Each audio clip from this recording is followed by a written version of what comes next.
Hello everyone, nice to meet you today. I am here Malik Fiona. I hope you're having a great day.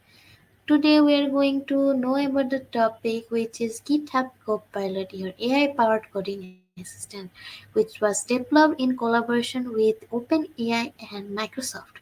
So it is our coding buddy which helps us to boost our development of code or whatsoever related to coding and developing a full stack app or front or back everything. It helps us in developing anything related to coding.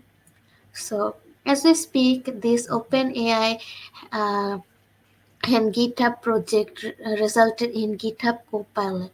So it is much more reliable than GPT-3 in code generation, as it was trained in dataset that included larger concentration of public source code.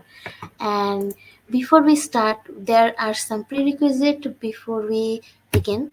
So you must have a GitHub account and basic understanding of GitHub fundamentals. And by the end of this video, we'll know that how to help your code with the help of Copilot by its autocomplete style solution, how we can trigger Copilot, and what is the difference between the three plans of the Copilot, and how to configure and the troubleshoot the Copilot as well.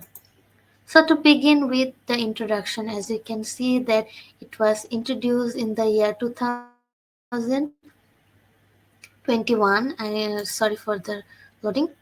So it was introduced in the year 2021 as a result of a partnership between GitHub and OpenAI. I told you few moments ago. So it officially came into public in the year 2022, and right now it is the world's large scale AI developer tool, which helps us to write code faster with less effort and less time consuming.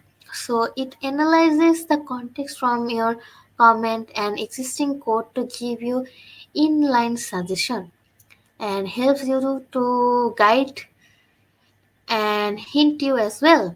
So as you can see that a study is said that 47% of the new codes are generated by AI, and 74% of the developers' productivity is accelerated thanks to GitHub Copilot.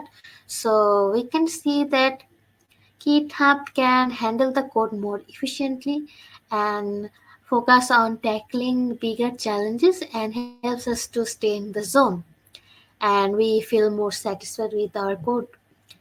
And we can um, use Copilot as an extension for our coding phase, and we can use it on Visual Studio Code and also on JetBrains and NewVim.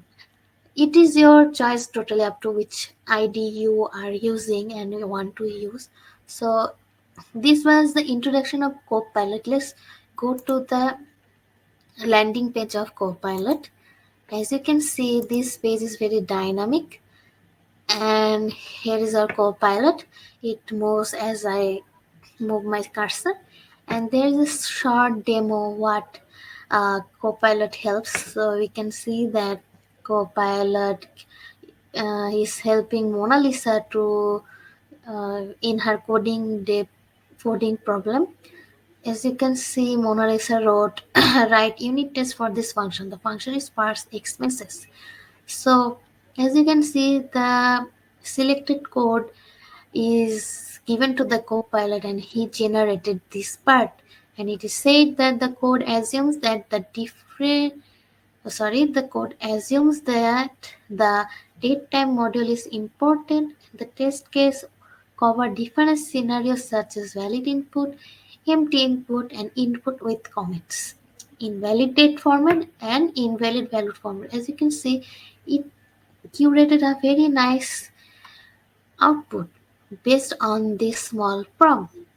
As you can see, GitHub is helping her out. So more to that, you can see that many large companies are using this. And as you can see, the GitHub Copilot pricing plans, there are three: GitHub Copilot Individual, Copilot Business, and Enterprise. You can later on compare the comparison of the three plans.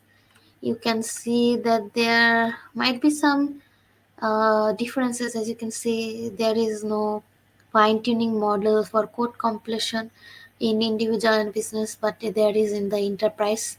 You can explore the enterprise if you have a student developer pack. You can claim it and use it.